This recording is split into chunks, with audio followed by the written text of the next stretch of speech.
From what we gather, from what we've heard from the detectives, and what we learned from Kelsey, he was talking to her.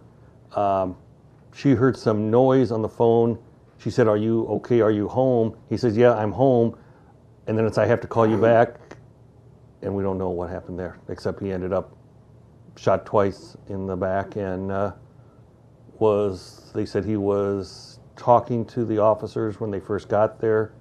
He was maybe stable when he got to the hospital, and then things went bad, and bullets and people don't match well.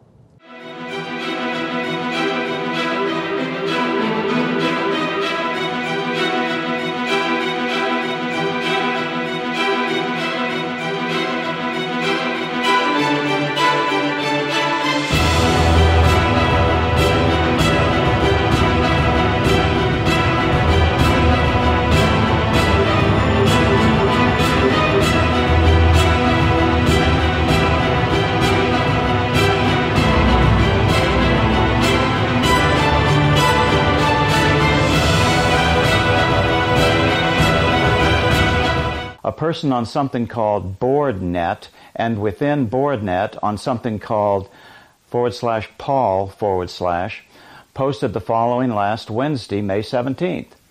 "I am a fourth-year surgery resident here who rotated from WHC, Washington Hospital Center, last year. It won't be hard to identify me, but I feel that I shouldn't stay silent. Seth Rich was shot twice with 3 total gunshot wounds. Entry and exit, and entry. He was taken to the OR emergency where we performed an X-lap and found a small injury to segment 3 of the liver, which was packed, and several small bowel injuries, pretty common for gunshots in the back exiting the abdomen, which we resected, 12 centimeters of bowel, and left him in discontinuity, didn't hook everything back up, with the intent of performing a washout in the morning.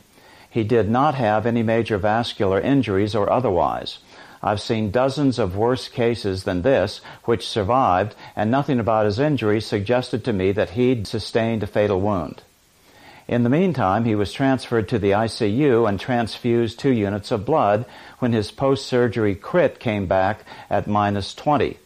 He was stable and not on any pressors, and it seemed pretty routine. About 8 hours after he arrived, we were swarmed by LEOs, law enforcement officers, and pretty much everyone except the attending physician and a few nurses was kicked out of the ICU. It was weird as hell. At turnover, change of shift, that morning we were instructed not to make rounds on the VIP that came in last night. That's exactly what the attending said, and no one except me and another resident had any idea who he was talking about. No one here was allowed to see Seth except for my attending physician when he died. No code was called. I rounded on patients literally next door, but was physically blocked from checking in on him. I've never seen anything like it before, and while I can't say 100% that he was allowed to die, I don't understand why he was treated like that. I'm just one low-level doc. Something's fishy, though, that's for sure.